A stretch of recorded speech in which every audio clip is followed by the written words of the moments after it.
Welcome back. In this lecture, we will explore how to use CSS media queries to make our swiper.js slider responsive. Media queries allows us to apply different styles based on characteristics of a device, such as the screen width, height, or orientation.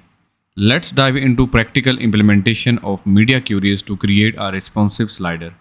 First, make sure that we have a basic structure of our slider in HTML that we already have created. Let me just format HTML. Okay.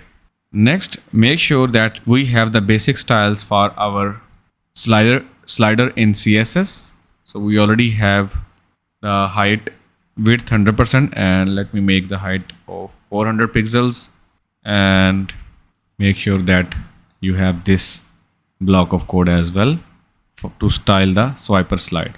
Now let's use media queries to apply different styles based on screen width. We will define breakpoints for different device sizes and adjust the sliders layout and styles accordingly.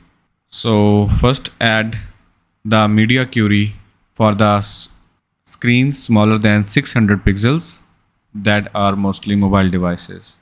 So here I have added the media query in this way, and in this block of code, I have specified the swiper container and swiper slide. So by default, the height is 400, but for the devices up to 600 pixels width, they will have the height of 300 pixels. So this 400 would be for the devices that have the width more than the 600 pixels, and same for the swiper slide.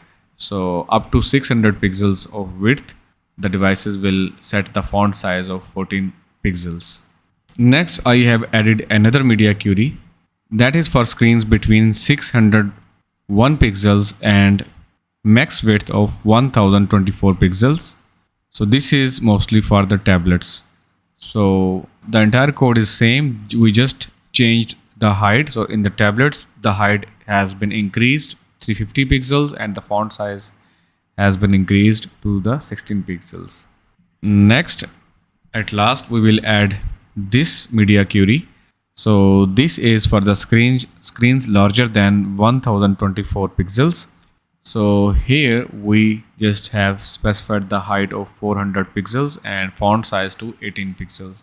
So make sure to save it, and now open the browser and reduce the width of your screen. You will see that the media query has been applied. So let me show you in the inspect element as well. So open the mobile view, and now let me select the swiper container, and on the right side you can see currently the height of 300 pixels is applied. If I increase the width further, you will notice that on the tablet size the height became 350 pixel because of our media query. Now let's increase width further, and now you saw that as soon as I increased my width up to the desktop size and more than desktop size, the height became 400 pixels. So similarly, same thing is happening for the font size as well. So in this example, we have defined three media queries. The first media query targets the screens smaller than 600 pixels, which typically represents mobile devices. We reduce the height of the slider container and decrease the font size of the slides to better fit the smaller screens. The second media query targets screens between 601 pixels and 1024 pixels, which usually represents the tablets. We adjust the height of the slider container and slightly decrease the font size of the slides. The third media query targets the screens larger than 1024 pixels, which represents desktop screens. We maintain the original height of the slider container and font size of the slides. By using these media queries, our slider will adapt to its layout and styles based on the screen size, providing a responsive experience for users on different devices, as you saw in the browser.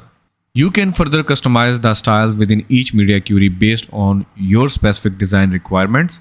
For example, you can adjust the number of slides visible at a time, modify the pagination or navigation styles, or changes the background colors or images.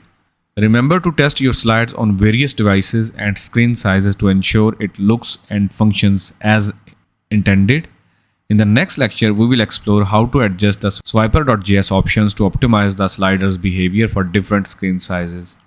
If you have any questions or want to share your own responsive slider designs, feel free to leave a comment below. Let's make our sliders responsive and create an engaging experience for users across all devices.